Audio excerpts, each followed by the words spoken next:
Brown eyes versus blue eyes. The third graders fidgeted in their seats and rested their chins on their folded forearms as their teacher, Mrs. Elliott, told them the rules of a class experiment she wanted to try with them. This was in the farm town of Riceville, Iowa, in the late 1960s, and all of the children, the descendants of immigrants from Germany and Scotland and Ireland and Scandinavia, had roughly the same skin color as their teacher, and from afar, little by which to distinguish one from another. But after the assassination of Martin Luther King Jr. and the turmoil that followed beyond the cornfields that surrounded them, Jane Elliott decided she needed to do something out of the ordinary to teach her dominant caste students how it felt to be judged on the basis of an arbitrary physical trait, the color of their eyes. She announced to the children that they would do things differently that day. She laid out arbitrary stereotypes for a neutral trait that, for now, in her classroom, would put a student with that trait in essentially the lowest caste.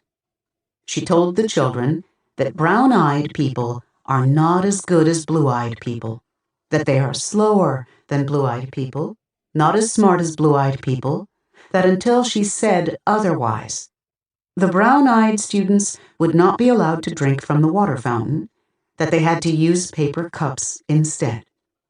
She told the children that the brown-eyed people could not play with the blue-eyed people on the playground and would have to come in early, but that the blue-eyed students would get to stay out longer for recess.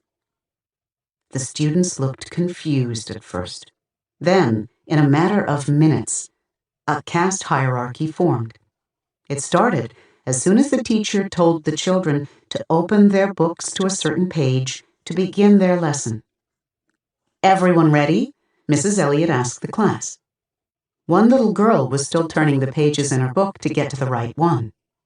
The teacher looked at the girl, her eyes judging and impatient. "Everyone but Lori," Mrs. Elliott said with exasperation. "Ready, Lori?" A blue-eyed boy interjected. "She's a brown-eyed," he said, having caught on instantly to the significance of what had never mattered for as long as he had known the girl.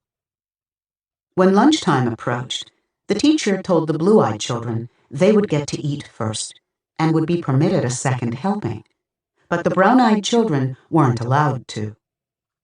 They might take too much, the teacher told them. The brown-eyed children looked downcast and defeated. One boy got into a fight at recess because one of the blue-eyed boys had called him a name. "What did he call you?" the teacher asked him. "Brown eyes," the boy said, tears at the surface of those eyes. An otherwise neutral trait had been converted into a disability. The teacher later switched roles, and the blue-eyed children became the scapegoat caste with the same caste behavior that had arisen the day before between these artificially constructed upper and lower castes. "Seems when we were down on the bottom, everything bad was happening to us," one girl said. "The way you're treated, you felt like you didn't want to try to do anything," said another. Classroom performance fell for both groups of students during the few hours that they were relegated to the subordinate caste. The brown-eyed students took twice as long to finish a phonics exercise the day that they were made to feel inferior. "I watched my students become what I told them they were," she told NBC News decades later. When the brown-eyed children were put on a pedestal and made dominant, Elliott told the network she saw little wonderful brown-eyed white people become vicious, ugly, nasty, discriminating, domineering people in the space of 15 minutes. With the blue-eyed children scapegoated and subordinated, I watched brilliant blue-eyed white Christian children become timid and frightened and angry and unable to learn in the space of 15 minutes, she said. "If you do that with a whole group of people for a lifetime," she said, "you change them psychologically. You convince those who are analogous to the brown-eyed people that they are superior, that they are perfect, that they have the right to rule. And you convince those who take the place of the blue-eyed students that they are less than.